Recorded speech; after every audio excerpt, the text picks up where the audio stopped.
What is going on, AFC East Roundtable? We are live for our weekly show here, Wednesday nights. The AFC East Roundtable is excited to provide you guys all the latest news and updates you need to know about the Buffalo Bills, the New York Jets, the Miami Dolphins, and the New England Patriots. Because OTAs, it's been a lot to keep up with, and we're really excited to break it all down. We got two guests filling in tonight for our two usual hosts. So you got me, of course, representing our New York Jets. You got Colby representing our New England Patriots. We got Big C representing our Miami Dolphins, who you guys are familiar with. And we got a brand new face of Roundtable Sports who is filling in for Dan Mitchell on behalf of the Buffalo Bills. So with that being said, let's get straight into business. We got all the boys in the house, all right? Let's get into it. First and foremost, I want to welcome Smitty to Roundtable Sports, because Smitty has been interning with Roundtable since August. It's the beginning of last year. He is the face of our brand new Bills Roundtable TikTok account. And let me tell you right now, folks, he's been absolutely killing it over there on the Bills Roundtable account. Huge Buffalo Bills fan. He has his own YouTube channel as well that I want you guys to go support, Smitty Hub. All right, so go check that out. Just posted a nice Buffalo Bills way too early 53 roster prediction if you guys want to go check that out. So Smitty, welcome. And you're filling in for Dan Mitchell. Not too big shoes to fill, my man. But welcome to the AFC's Roundtable, bro. Appreciate it. Good to be here. We're excited to have you here, man. And we're excited because you definitely seem like a mini version of Dan Mitchell. I'm not going to lie. You have that Dan Mitchell energy, especially when you look at the TikToks that he's posting on his own TikTok account, on the Bills Roundtable TikTok account. And you guys are probably familiar with Smitty because he's active on the live chat all the time for the show. So we're excited to have you on, my man. Big C, welcome. Welcome back. What's going on? What's going on, guys? I'm doing fine. How you guys doing tonight? You know, it's the heart of the off season, and we got some OTAs to talk about. Other than that, we're doing pretty good. Sorry about your Knicks. What are they doing firing their coach, man? Oh, bro, this is not a basketball talk. We don't talk. I'm just kidding, man. Yeah, it's a weird time, you know, being all high and deep playoff run, and then you lose, and then they fire the coach that got him there. So, yeah, it's interesting stuff. I'll tell you that much. But tough. Now we're shifted to Jets OTAs. How exciting is that, right? You poor soul. Colby, how you doing, bro? Hey, bro, we're doing good. You know, lots going on with Roundtable Sports. We're certainly keeping busy, but it's gonna be a good season, man. There's a lot in store. I'm excited. You got that right. We are keeping busy, and if you guys don't know what Colby is referring to, we have launched individual Roundtable accounts on X. If you guys want to go support it, here is the Bills Roundtable account. And it's been absolutely a joy to watch this account grow before our very eyes. Bills Mafia in the chat. Do us a favor. Go support the Bills Roundtable on X and shoot it over a follow. But guess what, Dolphins fans? You have your own account as well. If you guys want to go support the Dolphins Roundtable account, that is also brand new and up and running. All right? So if you guys want to go support that, I think you guys get the idea of what's going on here at Roundtable Sports, because Jets Roundtable is launched as well. And yeah, the Jets Roundtable got the most followers. It's going to be a competition. I want the Jets Roundtable to have the most followers in the AFC East. We're 3 away from 100 followers. Let's freaking go, baby. The Jets Roundtable is here on X. We're going to be on YouTube, Instagram. We're going to be all over the place. And then the Patriots Roundtable.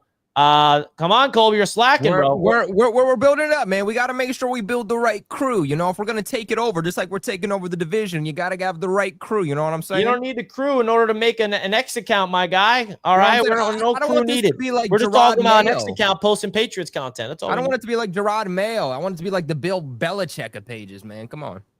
Yeah, man. So we're excited about it. Definitely go check out all of the individual Roundtable accounts on X. It's going to be a lot of fun, man. And thank you for everyone that supports us. Michael with a $5 super chat. Knicks win 2 series and decide to change street names in New York. This is just a lead up of the inevitable disappointment of the Jets. Man, there's no city like New York, man. Okay? We do things differently here. We celebrate everybody more. We're passionate. We are over the top. And I love it. And nobody can tell me otherwise. All right? Nobody. Was it a little premature to change the street signs? Yeah, maybe should have waited to see if we made the finals first. But you know, you gotta live and die with your city. That's great, man. Y'all do it to yourselves, man. That's the sad part. Blame the mayor. That wasn't me. I didn't do that. That was the mayor. I'll send a letter for you, Richie. I just need you to sign it. But Michael, I appreciate the $5 super chat. Hey, if anybody wants to send in super chats to hit on my Knicks, by all means, bring it on. I'm ready for it. But let's get into some OTAs talks because there's been a lot. And I feel like I don't even, You just go to Bills Roundtable on X, and I get all the Bills OTA updates that we need. Okay, there's so much fun stuff going on at OTAs regarding these Buffalo Bills. Whether it's Elijah Moore, they got a breakout season loading for Mr. Elijah Moore, trying to establish himself in this league with the Buffalo Bills, rocking number 18. According to our intern, not Smitty, but our other intern, shout out Dom, he thinks there's a Elijah Moore breakout season loading. I mean, I'm a big Elijah Moore fan, or at least I was, but we'll see about that. Here's Dalton Kincaid in action at OTAs. I mean, look at the content, man. If you're a Bills fan and you're active on X, man, make sure you guys go give it a follow because it's a lot of fun, man. And there's Smitty in action. Look at that. Over 1,000 views, my man. So, Smitty, I wanted to get your thoughts. You've been up close and personal with these Buffalo Bills at OTAs. What do you think we need to know about the latest coming out of OTAs for the Bills? So I think the biggest storylines have been out of the wide receiver room. We got Keon Coleman, who's been looks like he's taking a huge jump in year number 2. Added about 10 pounds of muscle. He's looking a lot better. He's looking cleaner with his routes. I believe there should be a video on there of him running routes. If not, it's on my TikTok. But he's looking a lot sharper throughout training camp so far, or throughout OTAs so far. So he's looking good. Elijah Moore is going to get a lot of chances this year. He's already building chemistry with Josh Allen. During the first OTA session, he was getting very involved. And Josh Palmer, who we signed to a 3-year deal in the offseason, he actually ended up getting hurt yesterday. Not a serious injury, but he missed the rest of the practice yesterday. And because of that, Elijah Moore is getting more reps. Keon Coleman's getting more reps. So it looks like Elijah Moore actually, he could get a big role this year if the injuries keep coming for Josh Palmer and he keeps producing during OTAs. And you sent me over this graphic, Smitty. So why don't you break this down? What do you want to tell us about this graph that you saw? So originally, the first tweet I saw about this graph was looking at Elijah Moore because of the vertical separation. It's on the bottom. So Elijah Moore gets some good vertical separation. So he's going to be a good option for Josh Allen. But the first thing that stood out to me was you look at Keon Coleman on the left, even Curtis Samuel, but mainly Keon Coleman. He gets no separation on these vertical routes. But there was a tweet yesterday from OTAs. Him and Maxwell Harrison were going, 1-1. They were going at it. Maxwell Harrison, he's the Bills' first-round cornerback. He ran a 4.28 40-yard dash. So he's one of the fastest corners, in the NFL right now. And first rep, Keon Coleman versus Maxwell Harrison, Keon Coleman burnt right past him. So it looks like Keon Coleman added some speed during the offseason. He added that muscle. That vertical separation can get, anywhere just like average. He could be producing quite a bit this year. And I saw another tweet how Keon Coleman, the 2 weeks that he was getting a full, role, he was getting his healthy share of targets. He was producing very well. He had a very good game against the Seahawks. And the week after that, I believe we were playing the Dolphins.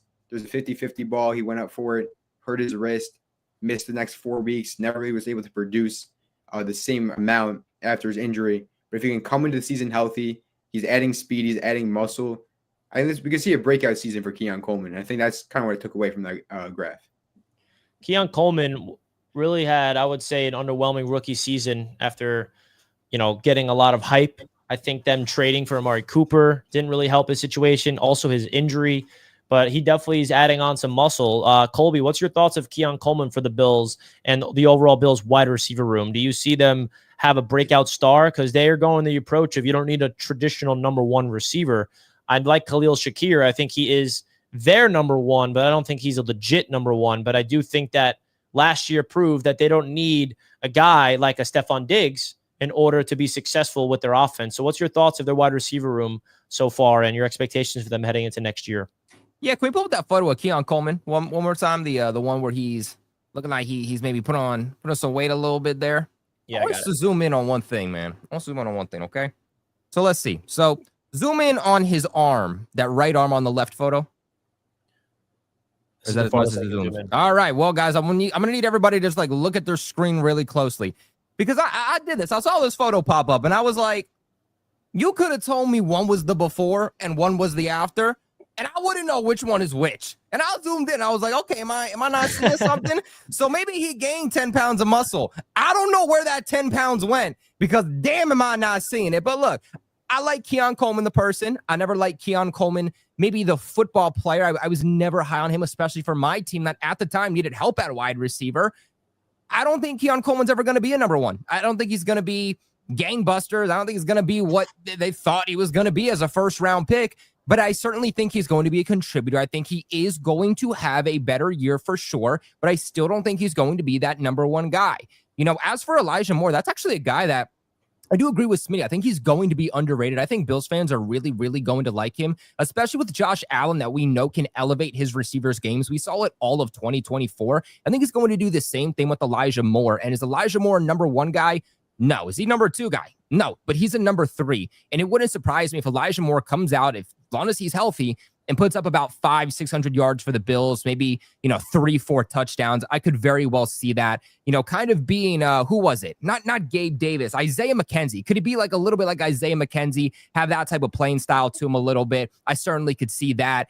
I think that if this core is going to take it to the next level, it comes down to Dalton Kincaid, because sometimes for tight ends, it takes a few years to develop. Tight end is not like wide receiver to where if you fail the first year, you're probably not going to be a good receiver in the league. With tight ends, it can take upwards to 3 years to develop. So I think this year is the prove it year for Dalton Kincaid, because if he doesn't go out there and show that he was worth the first round pick, if he doesn't show that he can elevate the team around him and put the Bills in a situation where they don't need a wide receiver one, then he was a bust of a pick. So do I think this core is going to be better than last year? I don't think so. I think they'll be pretty similar to what they were last year. And I think that the hope is that Josh Allen can play superhero Josh Allen, put the football team on his back, put on the cape each and every single week, and make these guys ultimately look better than they did. Because you lost one of your best receivers from last year, and you lost him to the Patriots. Wow, Smitty, it seems like he's hating on Keon a little bit. Yeah. I don't like this Keon Coleman hate. I think he's going to have a big year this year. But I do agree with you that Dalton Kincaid will be probably the most important piece of this offense. He's going to have to develop this year. This is kind of a boomer bust here for Dalton Kincaid. But there's a tweet, I believe it's on the Bills Roundtable. Joe Brady said he lived in the weight room this offseason. He was lifting weights, he was getting stronger. I think that's very important because he was kind of a lankier tight end coming into the league. And last year kind of showed he got hurt multiple times. And down the stretch, he couldn't produce at all because I believe he had a PCL tear or something like that. His knees weren't good. And this is the first time he's had that kind of an injury. So I think him just getting stronger, bulking up, and just being more durable on the field, I think that's going to be the first piece to him continuing to develop and being a bigger part of the Bills offense. Well, listen, guys, if you're just tuning in for the first time, we're live on the AFC East Roundtable. We got Smitty in the house, filling in for Dan Mitchell, who was the intern here at Roundtable Sports, doing a heck of a job. This is his AFC East Roundtable debut. Big C's a seasoned vet at this point, filling in for TD. Big C, what number is this for you? 3, 4 episodes? What is it? Do you know on this show? Three or four, I think. 3 or 4. What's your thoughts of those Buffalo Bills and those wide receiver room? Do you think they're like the Miami Dolphins are constructed in a completely different way? You got Jalen Waddle, Tyreek Hill, 2 stars. Bills don't really have any stars, but they still produce. So what's your thoughts of the Bills wide receivers? Well, the difference between the Buffalo Bills and the Miami Dolphins is the Buffalo Bills don't need that. They got a superstar in Josh Allen, and Josh Allen's going to score you points regardless who his receivers are. As long as you can do your job for the Buffalo Bills, I think Shakur continues to be the number one target there.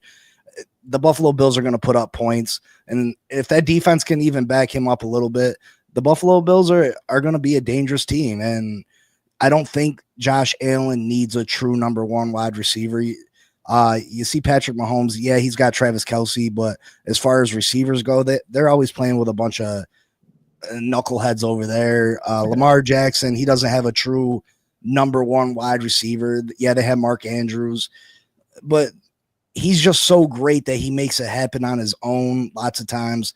And he elevates these wide receivers to be better than what they are. And I think they get by without having a true number one dominant receiver. Yeah, I think they've proved that big time, that they can actually be successful without that number one. I think that was the narrative last year. And then some people really are digging deep into it. Now, Smitty, what's your aspirations for the Bills? Is it Super Bowl or bust? Because yeah, I mean, it has to be a Super Bowl or bust, because anything less, we've seen that already a million times. Like, we have to win a Super Bowl at this point. We're wasting Josh Allen's prime. I think the defense has to step up this year, because last year they could not get off the field on third downs at all. That's why we lost a couple of games that we did lose. So I think just the defense got to step up, but we got to win a Super Bowl. Otherwise, another failed season. Why have you not made? Is it you blame the defense in the playoffs, like in these games? I mean, when we played the Bengals that one year, it was the offense. A couple years been the defense. I mean, the 13-second game, that was obviously the defense. I feel like just last year the Bills just couldn't get stops really in the playoffs, and that's kind of I think that's been our main problem in the playoffs. Colby, do you have them winning the Super Bowl this year? Is that I know you're a Bills fan, low key. So are you hopping on the bandwagon? No, I'd say the Bills the least in the division. I think that's where people get it mixed up. Not love, just hate them the least. I don't see them. Look, there's a lot to still happen. We really haven't gotten into the offseason process just yet. There's mandatory mini camp. There's training camp. It's really hard to take things away from OTAs because there's no pads. There's no contact. The majority of veterans really don't even show up for the majority of teams here. So there's a lot of time to still go. I think the Bills will certainly be a contender, but me personally, I don't think they made enough moves in the offseason for me to feel confident that they are a true Super Bowl contender. Like they're really going to go out there and they're really going to do it. But if Josh Allen could take a step forward from what he had last year, never know. And Big C, how about you? What's your expectation for the Bills? Super Bowl or bust for them? I feel like we can't agree with that. Well, absolutely. I mean, anything less than a Super Bowl is a letdown for the Buffalo Bills. I don't think they're as good as Baltimore. Can they get lucky and beat Baltimore in the playoffs? Yeah. Anything can happen if you get to the playoffs. They're definitely a playoff team. They got a superstar quarterback. I mean, anything can happen, but I see them missing out on the Super Bowl again. Wow. All right. Well, we shall see about those Buffalo Bills. Now let's transition to the Miami Dolphins. We got the Dolphins up and running at OTAs. Tua's throwing dimes, man. Tua's looking great, Big C. Uh-oh. What do you think? Well, what's going on over there at OTAs? Let us know. What's the latest that you're seeing for the Miami Dolphins? I mean, just drama. We're it seems like every day we're getting ready to trade another of one of our top players. We don't know if Tyreek's going to be here when the season starts. Jonnu Smith, he wants a pay raise because he broke all the single season receiving records at tight end for us, and Miami seems not to want to give him a raise, so he's on the trade block. You got Jalen Ramsey, who I thought would have been gone by now, but he's still on the team because people want us to pay damn near his whole salary and only receive a 5th round draft pick in return. It's just a mess. We don't have any corners that are worth a damn in the cornerback room, and the whole season really all depends on whether Tua can stay healthy, and he hasn't shown that he can stay healthy on a consistent basis. So we're just a mess. We're in need of a total rebuild. I think this team had great potential at one point. In 2023, we had great potential, but the problem is we've never been able to see the finished product of this team. Either Tua's hurt or the rest of the team's hurt. In 2022, Tua suffered the concussion against Cincinnati, and then he suffered another one against Green Bay at the end of the season. We weren't able to see the conclusion of that season. 2023, Tua's healthy the whole year. The rest of the team's hurt. We didn't even have a pass rusher on the team.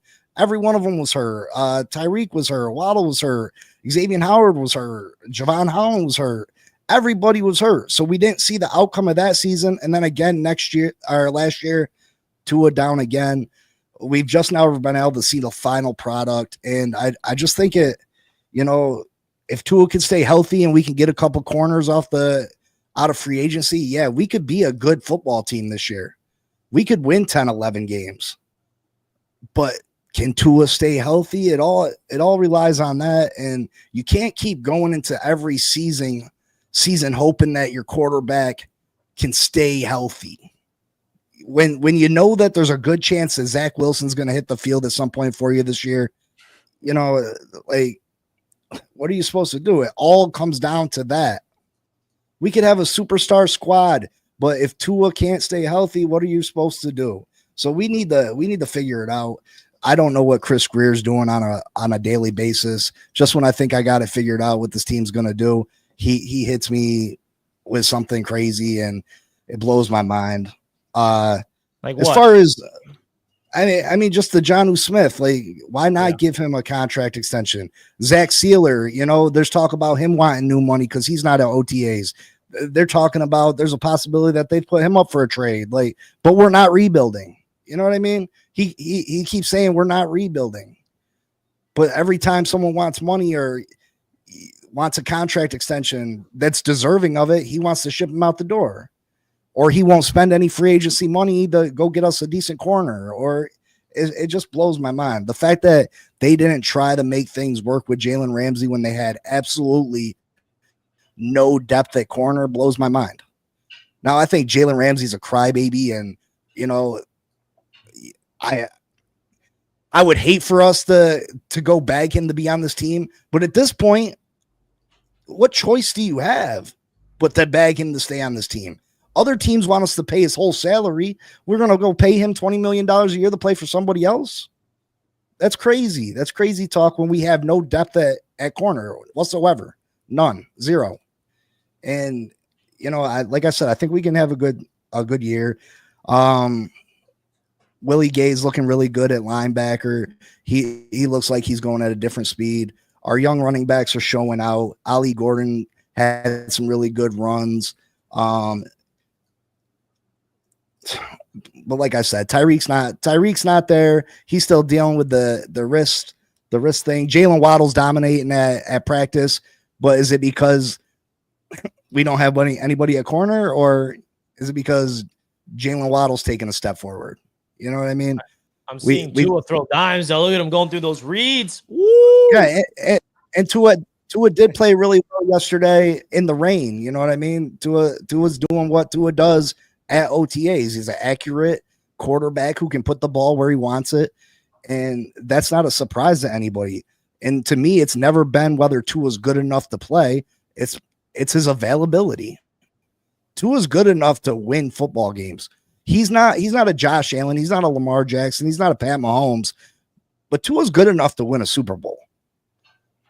And I know there's been a string of bad luck, but he just can't stay healthy. He just can't stay healthy. And that's the major issue with this football team. The health of this football team. All right, Smitty, got to ask you a question. Go for Tua it. is healthy for the full season. How many wins do they get? Like 9, 10. So they don't make the playoffs even if Tua is healthy? I don't think they make the playoffs. I don't think it's a good team. I think obviously the Bills are better. I think the Jets are better. Oh, yeah. That's my boy right there. I think the Jets here. I think the Patriots could be You better. heard that one. Hey, that's crazy, Smitty. Come on, we got to go back. You think the Jets better than the Patriots? No, Well, I think we were the last 2 years, so why wouldn't we be again? I think the Bills. I think the AFC East goes No way. Bills, Patriots, Jets. Dolphins. There you go, Smitty. I think if Diggs plays this year, or if he's not, a diva during the year and he actually gets on the field, I think the Patriots could be pretty good. That the Stephon Diggs signing is going to be the kiss of death for the season for the Patriots. Lino TV with a $5 super chat. How come the Dolphins get to use the injury excuse, but don't want to hear it when other teams bring it up? Them sorry ass Finns. What's your thoughts to that, Big C? How come you guys can use the excuse, but no one else can? It's not an excuse. It's facts. I mean, 2 out of the last 3 years, Tua has missed 6 or more games. And then the 1 year he's healthy, the list of injuries is absolutely crazy. We didn't have our whole offensive line was hurt. Out of 5 offensive linemen, 4 of them missed 7+ games. All of our pass rushers went on injury reserve. Bradley Chubb was out for the year. Jalen Phillips was out for the year. Van Ginkel even was out for the year. Our 4th pass rusher, Good, was out for the year. We had nobody. Xavier Howard was hurt. Javon Holland had bad knees. He was out. Like, it's just facts. And no, I don't think the Miami Dolphins can win a Super Bowl this year. Do I think he's good enough do I think Tua's good enough if they build the team correctly around him through the trenches with good wide receivers and a good defense? Yes. We've seen Trent Dilfer win a Super Bowl. Tua Tagovailoa is better than Trent Dilfer. So Nick Foles. I'm not saying Miami's not competing for a Super Bowl this year. No way, no how. And I do think we can make the playoffs this year. We are better. Come on, we're better than the Jets. Drake May's got great potential, but as of right now, Tua's still the 2nd best quarterback in this division. And we still got great weapons. And when we have a good offensive line, we have the capability of being the number one offense in all of football. We have superstars at the wide receiver position. We have good running backs. As of right now, we got Jonnu Smith. You know what I mean? A very good receiving tight end. We can have a really good offense. We had a top 10 defense last year. Yeah, Jalen Ramsey's not going to be here. We're going to be short at corner, so that's going to be a major downfall for us. But if they can put some kind of Band-Aid on the cornerback position, there's no reason we can't win 10, 11 games. But things got to go right. We have a very favorable schedule in the beginning of the season. Not week 3. Week 3, we going to win. Week 4, you're going to lose. That's for sure. Primetime football in Miami. Yeah. Week 3, we going to win. I'll be there. I got my ticket. Oh, I know you're going to be there. I'll see you there, Big C. I'm excited. We got you sitting right next to TD and JD. No, I don't think we're Super Bowl bound this year. Not a chance. Not a chance. I mean, I think it'd be a one and done if we do make the playoffs. But that's because Chris Greer, Mike McDaniel, the team has progressively gotten worse because we had to pay Tua, and that's taken away from the rest of the roster. We've let big key pieces go. Christian Wilkins has walked out the door. Robert Hunt's walked out the door. Jalen Ramsey's about to walk out the door. I mean, Buffalo Bills are above everybody in this division, but they will lose week 3 to the Miami Dolphins.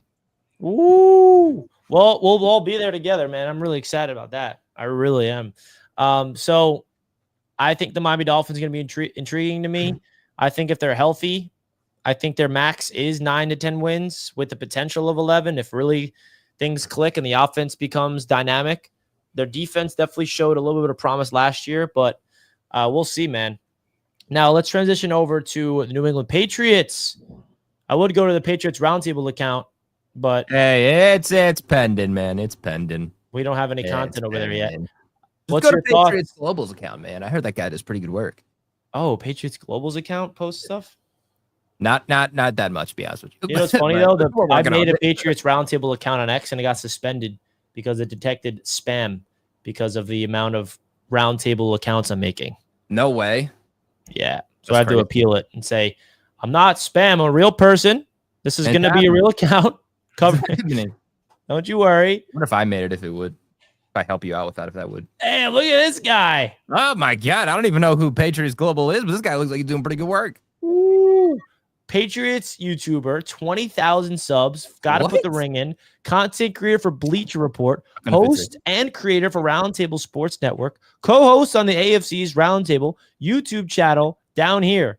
Wow, man, you're killing it, bro. I don't know who that guy is, but he's putting it together. Oh my God, he even tweeted while we were on the show. I was about to say, what are you doing, man? Tweeting while we're on the show. This is 12 minutes ago. Yeah, I got exposed live, real time. All right, man. What's the latest going on at Patriots Roundtable, bro? What do we need to know? I feel like the first thing we need to talk about is Patriots OTA. Sorry, yeah, you're a little bit early there, but I feel like the first thing we have to talk about is the Stephon Diggs situation, because as Richie is obviously there on the tweet that I posted a couple of days ago, he's not being cut.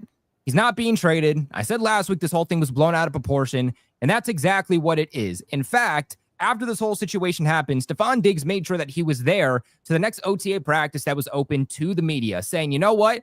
Yeah, I messed up. This is a bad look at me, but I'm going to come in here in practice. I'm going to give you a different storyline. And that's exactly what he did. The narrative that they were going to cut him was never real. It was a made-up storyline by someone in the Boston sports media that needed a storyline, and someone who was always wrong in Zolak. I'm no hate on him, but he's always wrong. It was never a reliable source. And this obviously coming out from Tom Pelissero reporting that it was never an option for the Patriots to cut him, and the Patriots still, and I quote, have high hopes for Stephon Diggs. Now, obviously, it's OTAs. We didn't get to see too much of him. He's not 100%. He's not a full go. But we heard when the Patriots signed him that Stephon Diggs very well could be ready to go by week 1. And based off of what we're seeing from him on Instagram, on his stories, on his rehab, based off of what the media saw and what the media showed us from Stephon Diggs in this OTA session, he participated in the majority of the team sessions. You know, he's looking good. He looks like he's a full go. He's helping out the young wide receivers and Jalen Polk and Javon Baker, teaching them the ways both physically and mentally. He's looking really good. And there is a real chance that Stephon Diggs could be the guy come week 1. Am I telling you that Stephon Diggs is what he used to be? No. But if Stephon Diggs played an entire season for Houston last year, he was on pace for just above 1,000 yards. And if the Patriots can get 80% of that, that is the best wide receiver that we have had in a long time. So for anybody building up the Stephon Diggs storyline for no reason, you can officially put it to rest. Drake May also, for day 3, the final OTA session that was open to the media, had his best day of practice so far, was looking really good, was really sharp. He connected on a really good pass with Ramondre Stevenson. Ramondre Stevenson slides, goes to the ground in the breadbasket by Drake May. Kyle Williams, the rookie 3rd-round pick, is also looking really, really good. But the receiver that is getting open the most and is looking the best, get this, UDFA wide receiver, Efton Chisholm. If you guys knew the scheme in the system under Josh McDaniels, you would know that there was always one style of wide receiver that was iconic and better than the other. It was the small white dude. That was it. Wes Welker, Julian Edelman, Danny Amendola, they always had one. And it looks like Efton Chisholm could be that guy. He's catching everything that goes his way. He's working with the scout team quarterback, the second team quarterback, and now Drake May.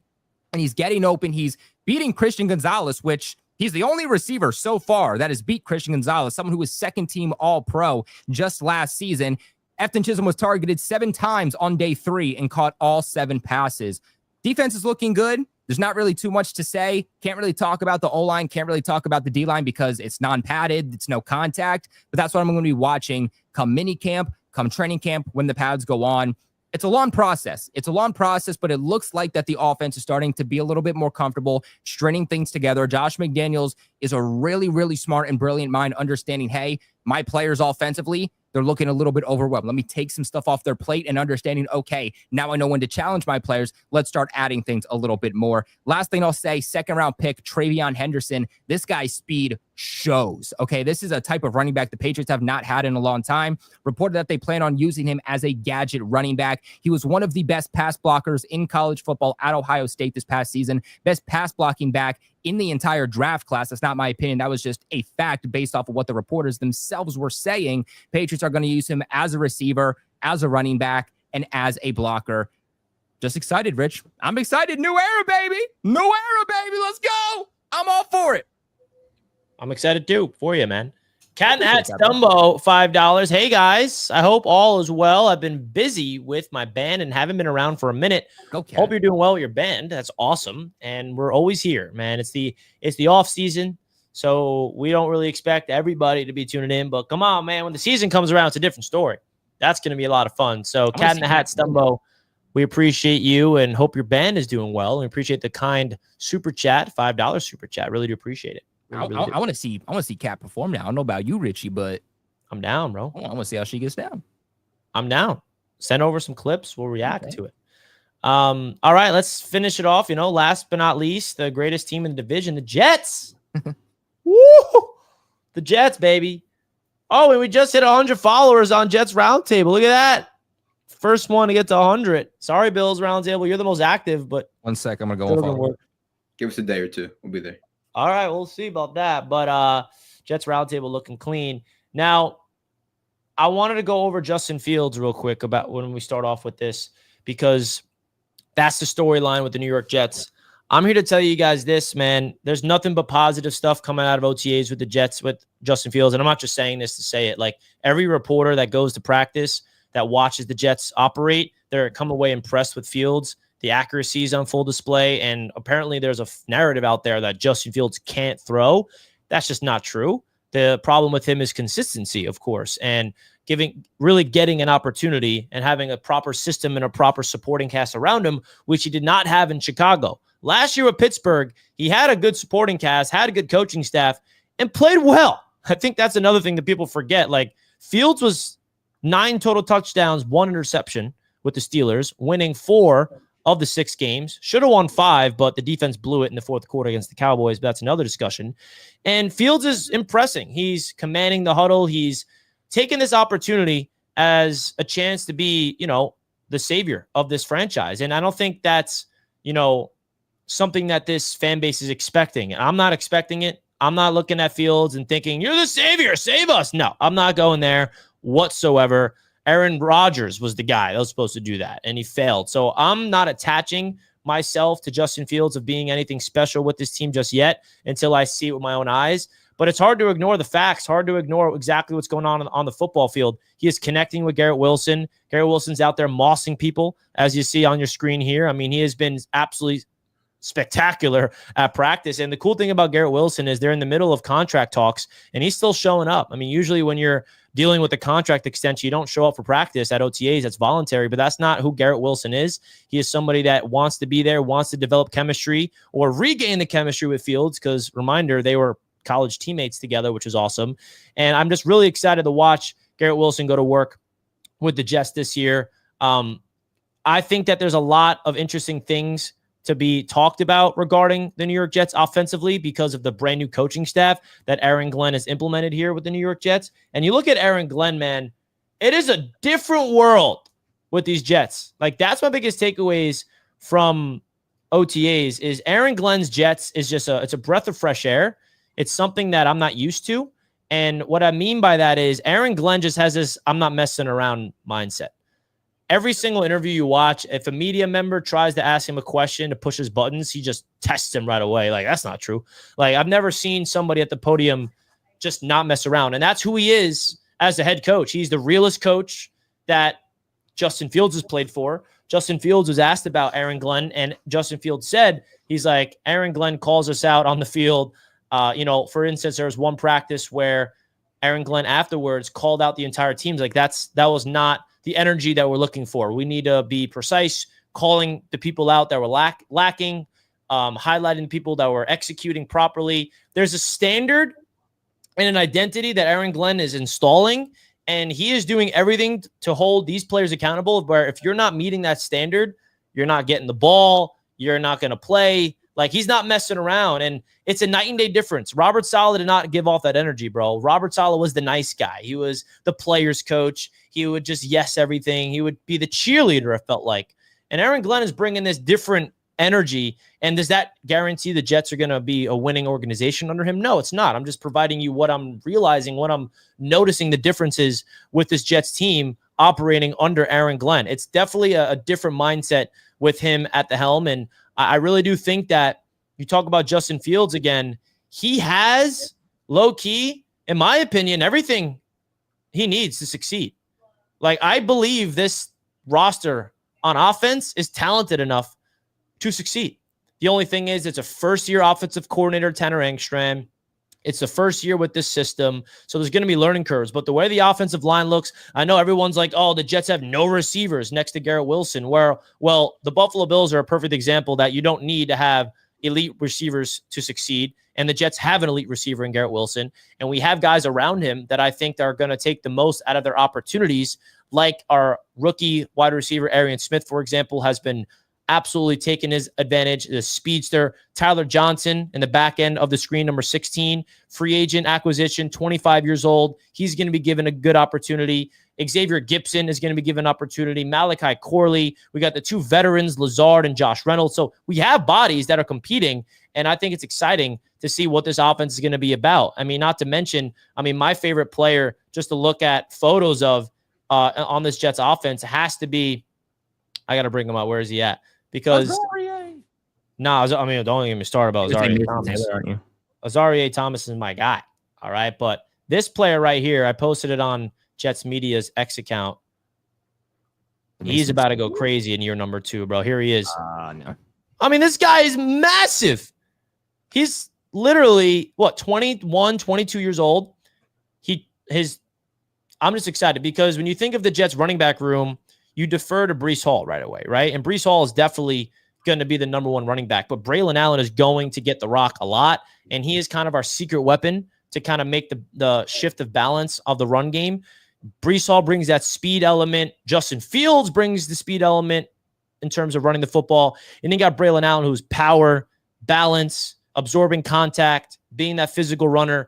I think that is a really cool, shift of dynamic that this Jets offense can explore. So I genuinely think that the way that this Jets offense is constructed offensively in terms of roster personnel wise they have what it takes to be successful, not to be a top 5 offense, but they have enough to win football games. I really do believe that. But that's going to come down to, number one, can they control the line of scrimmage by running the football effectively?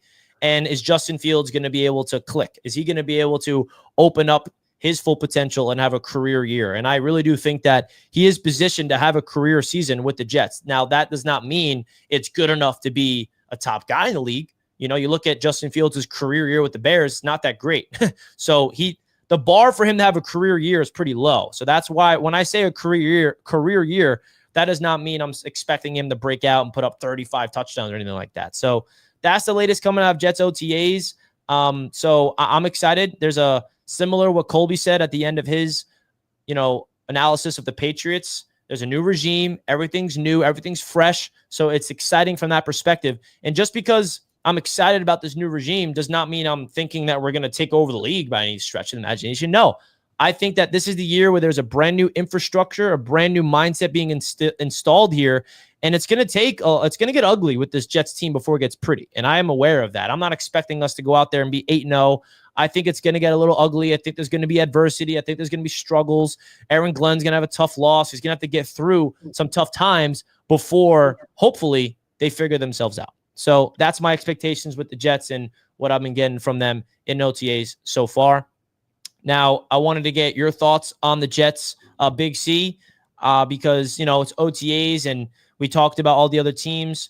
What do you think about this Jets team? And I think from your guys' perspective, you three and everybody in the chat that's not Jets fans, it's a giant unknown just because of how everything's new. Fields is new, Glenn's new, everything's new with the Jets. So what's your perception of the Jets heading into this season? Like you said, it's a big unknown. I mean, they have a ton of talent on the defensive side of the ball. If Aaron Glenn can get them playing Jets defense from a couple years ago, they can be a top 5 defense. And then I think what Justin Fields can do is run the football. And you got 2 talented running backs with a new revamped offensive line. If you can play defense and you can run the football effectively, you can win games.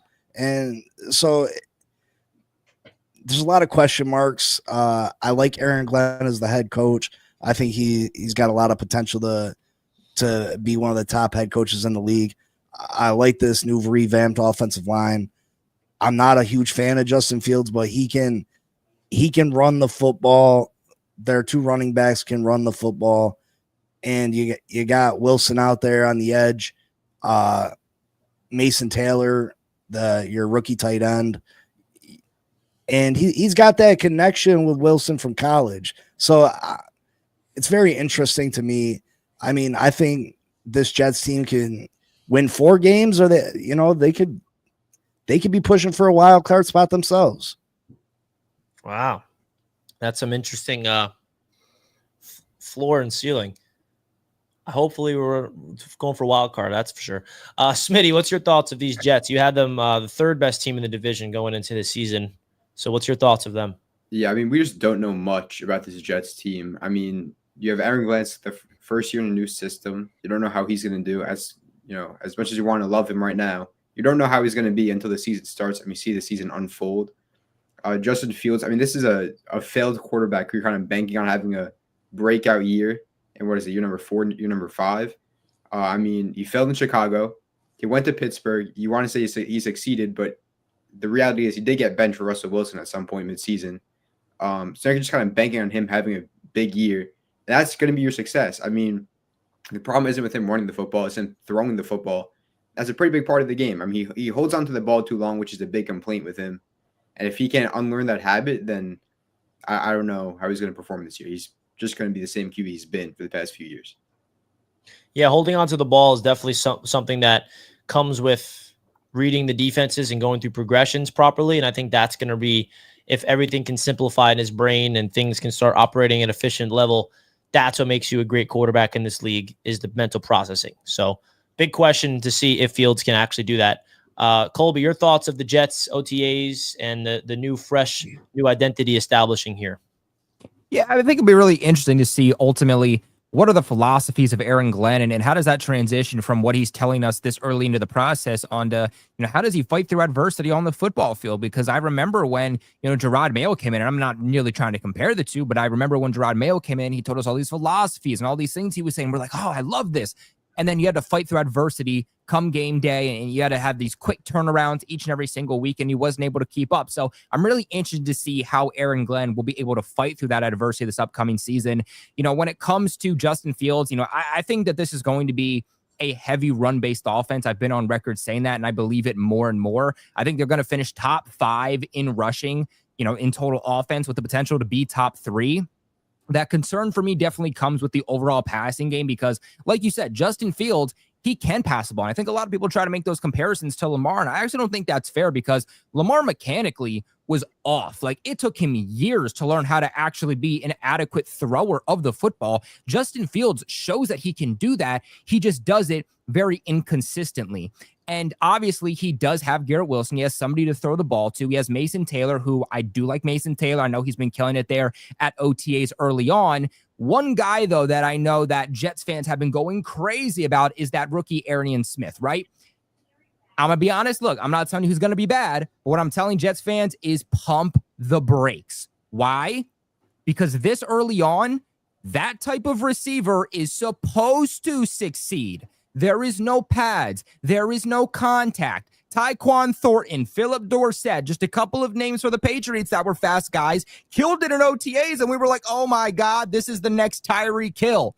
Then pads go on, then they go into joint practices in the preseasons, and they're not able to replicate that. Why? Because I think one of the biggest problems with Smith at the collegiate level when we were scouting him before he even went to the Jets was that he has issues dropping the ball. He has issues working through contact. So right now, his biggest questions are not going to be on display. So for Jets fans, that is one of the biggest question marks that you have to see moving forward. I think, though, as long as they can have that dominant defense, get back to having a top 5 defense that we know they have the personnel to have, and they can just dominate time of possession, run the ball effectively, and just get away and squeak out games, that's all the Jets need. The Jets don't need to win games confidently. I don't think they're going to win games confidently. But at the end of the day, all you have to do is win games. I don't care if you win games closely or if you lose games closely. In the NFL, all that matters is you win or you lose. And I think that's exactly what the Jets are going to try to do this season. Yeah, I think you bring up a good point with Arian Smith.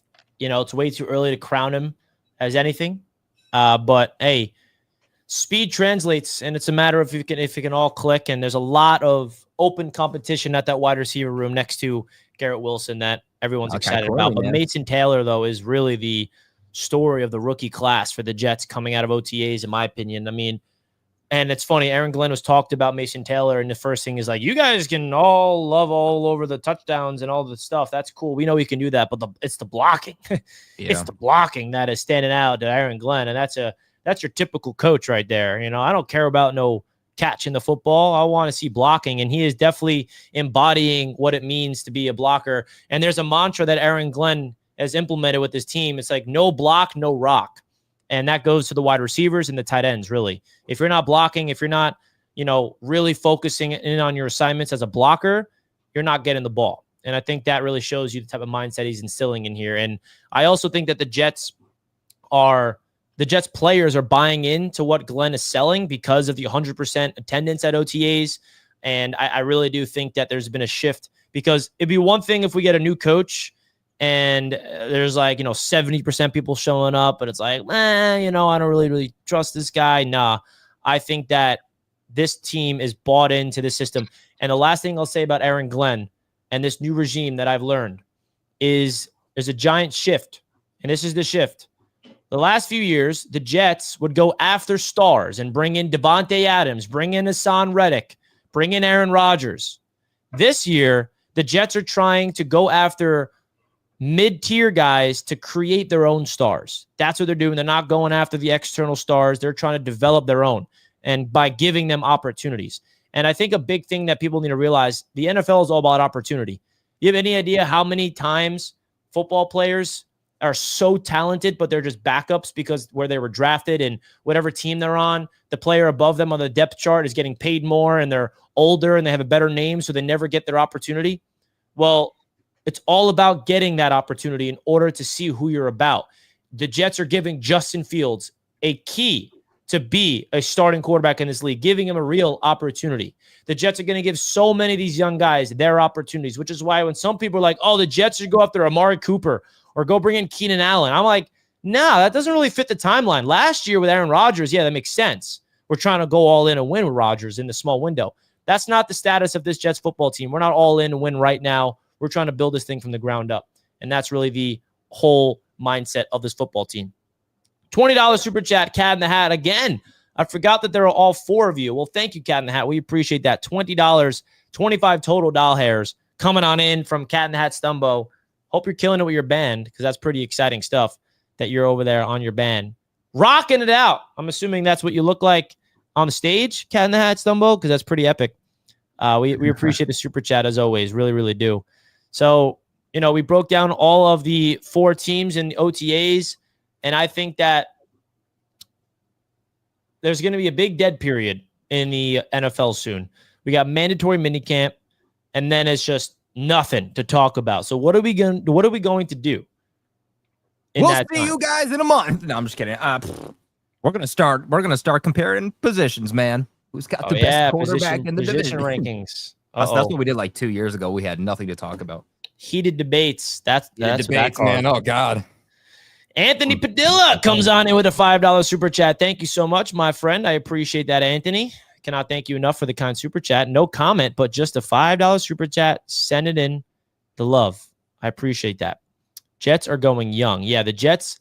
I'm curious if there's an average of who's the youngest teams in the NFL. Is there a way we can do that? Youngest team? There definitely is because they ranked that. Age 20. I don't know if that's like out yet. So the Green Bay Packers had the youngest team last year. Yeah, that's January 27th. I see that. But I think, I'm not going to lie, man, the Jets may have the youngest team in the league. We have literally 3 people in their 30s. Our backup quarterback, our long snapper, and Josh Reynolds, who's 30. The only thing that's difficult, though, about the average is, like, you could have one player, like Tom Brady, who was, like, 42 playing in the NFL that, like, makes you fall drastically. And young doesn't really mean you're good. It just means you're going. It just means you're young. It just means that you're, going a different direction, right? I mean, you want veterans on your roster in order to succeed and win. They're the ones that know how to win and execute at the highest level. All right, so we're opening it up to the Patreon segment.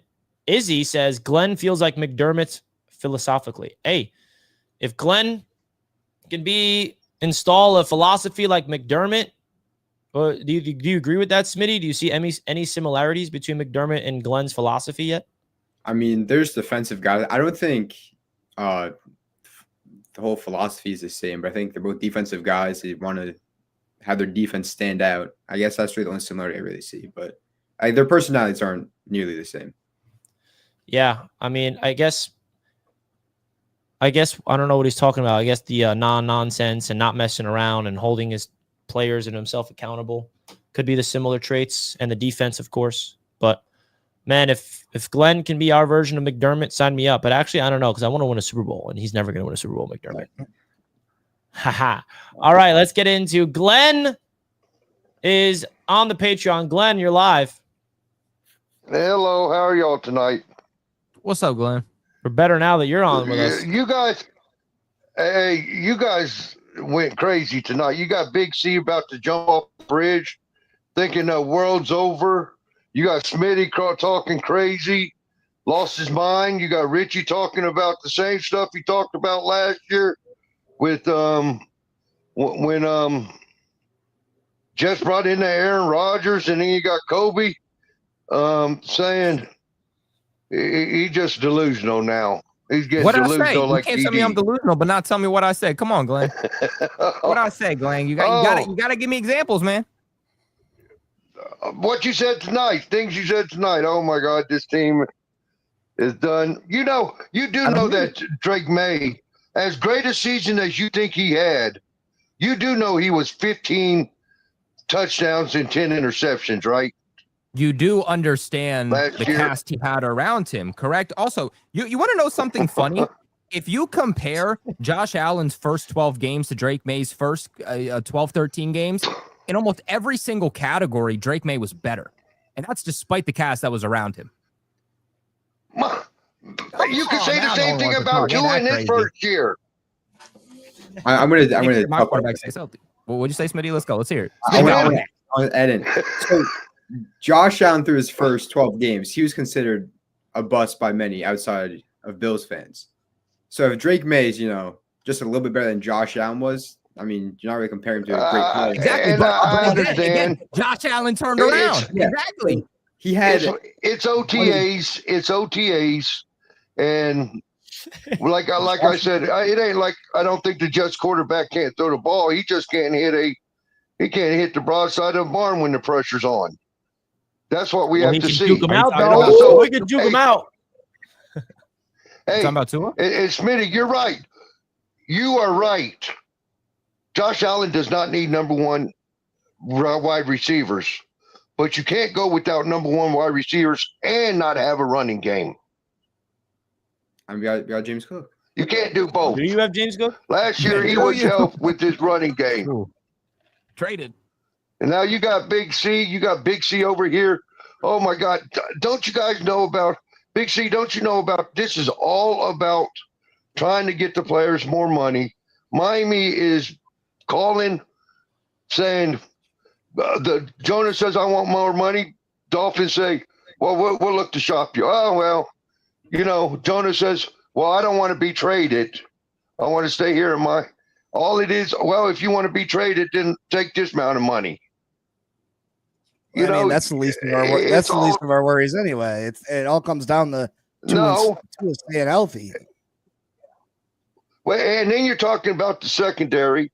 We're in OTAs, and you're like, oh, my God, our secondary sucks. Oh, my God, we can't do it. They do. Who's available? Hey, You gonna bring in 40-year-old Stephon Gilmore? no, but hey, why won't you let the defensive coordinator we were told that was sucking last year. Well, this defense was on suck, bad as can be, and he still made it a top 6 defense. You're right. I'm gonna put my faith in Chris Greer and let him, because he does such a good job all the time for the Miami Dolphins. Not Chris Greer. I'm talking defensive coordinator. Listen, you can only coach the players. You can only coach the players that are here. You can only coach the players that are here, and we have no one in the secondary. Right. But you could scheme a lot of to cover things up too. I don't know, Glenn. I'm just hearing a lot of excuses for your Dolphins right now. Y'all are cooked, man. Hey, no John. I ain't giving no excuses. No John Smith. I ain't Tyreek giving no Dunn. excuses. Y'all got no trenches. Ramsey's getting traded. Y'all are cooked, man. There Come is on. no man. Well, hold on. excuses. Time out. We Team knows ain't it. cooked all that. There is no excuses. You better hope Tua gets hurt. Get him, Colby. All I said were things that were true. Jalen Phillips is coming off of 2 back-to-back season-ending injuries. How do you come back from that from a career standpoint? I mean, no way there's any Dolphins fan here sitting like, oh, yeah, we making the playoffs, man. We're making the – come on now. We can't One of a rebuild. Y'all are starting a rebuild. We can make the playoffs. Hey, I don't give us no excuses for Miami. If Miami don't make the playoffs, everybody needs to be fired. That's all to it. No, they're about to be. They ain't going to make it to the end of the season. Man, come on. We know we got 4 wins against New England and Jets. That's No, you cute. don't. What? I mean, what's Tua's record against the Jets in New England? Tua Anybody can't stay healthy again's the Jets. So That's What's true. record? But It's like if Tua does 11-0.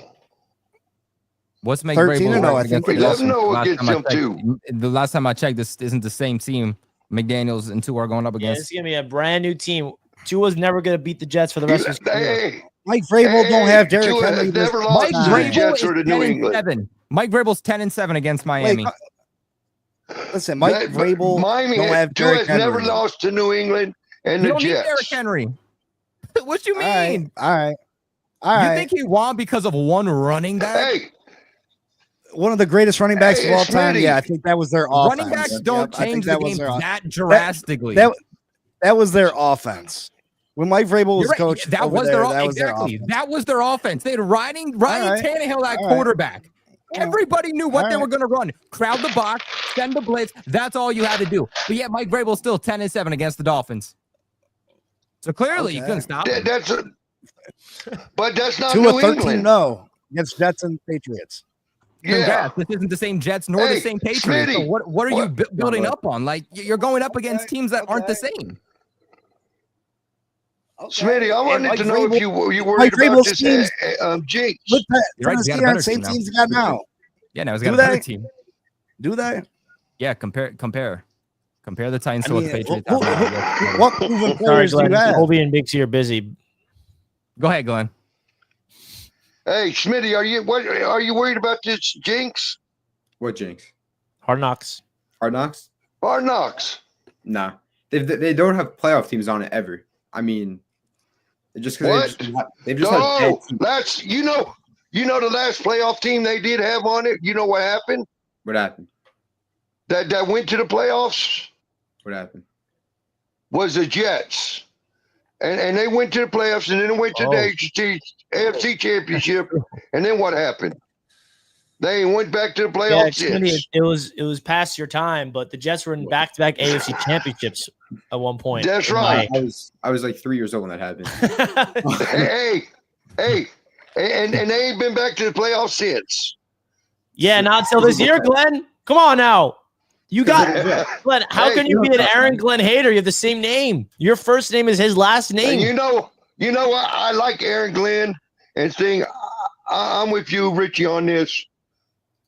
If the Jets make 6 or 7 wins, that's a good season for the Jets. Yeah, there's context. Like, what does Justin Fields look like in those games? Like, what are the? Well, it doesn't yeah, I know matter what what you're Justin saying. Fields look like, because if they're real bad, they got a chance to the top 3. Yeah, exactly. I quarterbacks don't next see this year. season as a loss. And like if he does we show get a top improvement, quarterback. And Yeah, Izzy if was he saying to does build show from the ground improvement- up and develop your own. I guess what he was comparing McDermott, he meant That's the right. building up from the ground up and develop your own philosophy instead of going after the stars. Yeah, definitely. yeah, he can, and he can, and if he does show improvement and there is something, then, and you think he might be a franchise player, then you could, even at 5 or 6, you could start thinking about trading that pick, because you got what you need, so you could trade for more draft capital. It's true. Well, Glenn, I just realized we have another Patreon member waiting backstage, so we're gonna get him on in. And I'll Thank talk you, to you Glenn. later. Much love to you, Glenn. How can you not like Glenn, man? Love Glenn. Just ready to go after each other, after all 4 of us. And let's see what Lino's got in store next. Lino, what's good, bro? What's going on? Nice to see you, man. We're here. Good to see y'all too. I just want to clear some of this blasphemy I heard Glenn was talking about. You know what I'm saying? But just usually from Dolphin fans, man, they so delusional. One, you're not getting nowhere near 10 wins. You can't beat no team over 500.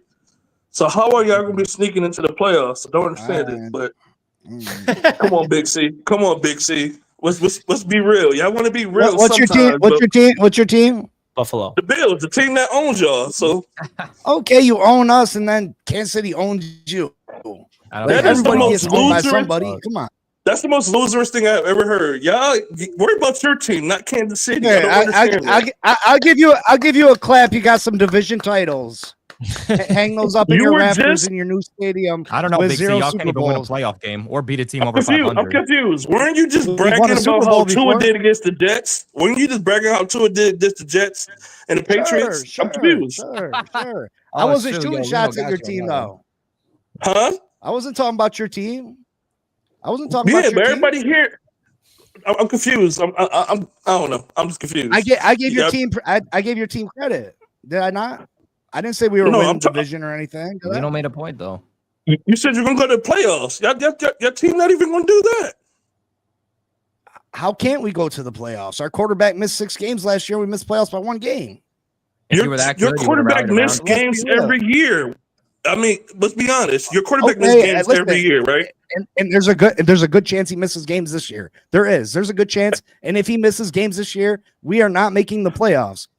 But if Tua plays the whole year, we can make the playoffs. That's not possible because y'all can't be a team over 500. So, and then when wintertime comes, y'all curl up and y'all back down. So I don't understand like where these wins coming from. Against Buffalo week 3. That's Whoa. Yeah, right. Put some money on it. Put some money on that. He'll be there for it. He's going to I'll be be in there. your territory. Yeah, and they're gonna be crying. my I don't understand territory. that part. It's my territory. Oh Lord, man, Dolphins. And you said, I'm from New York. well, Are you I from mean, New York? and you're a Yeah, Dolphins fan? I'm from New York. What part of New York? Yeah, let's hear this. Upstate. Upstate New York? What part of upstate? Because I'm from there. So, Where at? oh, where at? You want to expose himself. I'm outside of so- Binghamton. Oh, okay. I've been to Binghamton before. I went to a basketball training camp out that way, so I know where that's at. All right. Yeah, you guys got the Damn, best Dolphins- team in the division, man. Listen, Tua's the second best quarterback. We had Tyreek Whoa, is whoa. one of the best players in all of football. We had, Whoa. some young talent. What? There's a difference between y'all quarterback producing good and our quarterback producing good. We can do good with less. Your team has to do good, but your defense is the thing that's going to regress more than anything. I mean, you can be truthful on that part, right? Yeah, I mean, if we don't have any corners, yeah, we're gonna struggle. I think we're better up front. I think our safeties are gonna be decent. I think we're good at linebacker. It's all about the cornerback position. We were a top 10 defense last year without Bradley Chubb, without Jalen Phillips. Our Chop Robinson's going to take a step forward this year. He's been phenomenal in OTAs so far. He's been able to pack that muscle back on. If Jalen Phillips and and Bradley Chubb can come back, we're gonna be good up front. We just got to find a band-aid for the cornerback position. Whether I don't know what that looks like. It is going to be tough. Zach Wilson. It's going to be tough, but we got to improve the offensive line. If we can run the ball, we got 2 talented wide receivers. We got a quarterback that is highly accurate. He's just got to stay healthy. And that's going to cost y'all. Like if you think about it, him being out 3 games could be the definition of y'all even sniffing the playoffs. You know what I'm saying? Like 100%. If Tua misses games, we're not making the playoff. Any games, we're not making the playoffs. Yeah, I mean, so that's the biggest thing. I know it's a long shot. I do. Oh yeah. That's what I was trying to get at. You know what I'm saying? Like I'm thinking of like your track record when it comes to even him being out, and then when it comes to the winter time, and when it comes to teams over 500, you know what I mean? It's a different story. That's what I was trying to factor in. We've almost beat you a couple times in the cold weather. Oh and stuff. Lord, here we go. Listen, it's not just about Tua. Tyreek has dropped passes in the biggest games. That Kansas City game a couple years ago, he dropped passes, dropped a fumble, let them return it for a touchdown. We had you cooked in Buffalo last year until Jordan Poyer got that roughing the receiver on Coleman, and then Bass came in and kicked a 60-yard field goal to win the game at the end. We had you beat in that game. We had you beat in the snowball game where all your fans were being kind of snaky, throwing snowballs at our players that they had to be warned and stuff. We had you beat in that game too. I'm not the we had only you one beat here in the that's playoffs. blasphemy. We had you beat in the playoffs with a backup quarterback. If Bills fans thought like that when we played against Kansas City, y'all be laughing at us. Oh man. Well, I mean, listen, not if it's the truth. Not if it's the truth. It is the truth. The Bills come close to beating the Kansas City Chiefs every time, but we don't use that mantra like, well, we almost beat y'all, so that should count as something. No, man, we just, we got to keep doing it until we can prove it. You know what I mean? Yeah, I'm not saying it should count as something. I'm just saying that it's possible. If you're close, no, y'all like more. It means y'all like moral victories. If it's close, it means it can happen. Y'all like moral victories. Y'all don't. Moral victories is all we got. Let us live, Lino. Glenn has been Denver for 25 months. He says, meant to ask, Miami versus Jets at MetLife, is that happening? That is definitely a possibility, Glenn. We were going to announce next week and open up a deposit link. and then we're going to see if we hit a certain amount of deposits, then we're going to go through with it. This is Jets Dolphins late in December at MetLife for a chance to lead the division. It was too cold last night, man. Yeah, man, it's gonna be cold, but it was windy as shit. Come on, man, it's gonna be cold, but it'll be fun. So, Glenn, it's not official yet, but we are. I'll tell you this: TD is the one that wants this to happen more than me. I mean, I want to do it, but it seems like TD wants to come travel up to New York at that time of the year for Christmas. I mean, you got to go to New York at least one time in your life for that. Nobody want to see the Jets when they go there, though. Yeah, they do, man. We're going. Come on, man. MetLife Stadium is good, man. I'm trying to go to Miami. Holiday season. Exactly. I agree with that. I want to go to Miami. Nah, bro. Miami event failed last year, so we're never going back again. That's on you guys, Dolphins fans. Go on, Big C. What happened? Yeah, Big C. Oh, man. All jokes aside, Lino, we appreciate the call as always, bro. I appreciate you being loyal to the Patreon, and hope to see you again next week, bro. Man, same here, man. Appreciate y'all as usual, man. Even the Dolphin fans, man, appreciate them too. You know what I'm saying? You don't appreciate no Jets fans, brother. Man, Lino don't appreciate no Jets fans, bro. Just Dolphins fans, I guess. But yeah, that's gonna wrap it up. Colby had the dip. Something came up with him personally, but he's all good. So Smitty, thank you so much for making your AFC East Roundtable debut. How does it feel, bro? It feels great. It's a pleasure to be here. Bro, you're always welcome on. Keep grinding. Everybody go check him out. Your YouTube channel is linked in the description. So, folks, right now, go do us a favor and support Smitty's YouTube channel. I'm going to put it in the chat. So go over and subscribe and support his content over there. Big C, I want to plug your channel as well because we want everybody to go support all of the Roundtable Sports community. We got Smitty out here posting some content, doing his thing. All right, so go check it out. And then Big C, what's your YouTube channel's name? Thin Posse Podcast. Let's see if I can send you the link. I think I got it right here. Okay, beautiful. All right, I'm going to put this link in the chat right now. Go check his channel out, Fin Posse Podcast. We appreciate you guys big time. All the love and all the support over here. You guys got to go check out Big C, man. Check out Smitty. Thank you guys so much for filling in for TD Finstock and Dan Mitchell. We appreciate you guys big time. And shout out to everybody in the chat. Anything you want to say, Big C, before we wrap it up? Nah, just a pleasure to be on. I enjoy the banter with all the fans of all the teams. And I respect every team in the division. And it's always a pleasure being on the show. Thank you so much. Absolutely, man. It's our pleasure. With that, we're going to wrap it up here, folks. Make sure you hit the like button on your way out and subscribe to the AFC East Roundtable if you're not already. And we'll see you guys next week for our episode talking about wrapping up OTAs about at that point. Wow. All right. We'll see you then. Peace out, folks.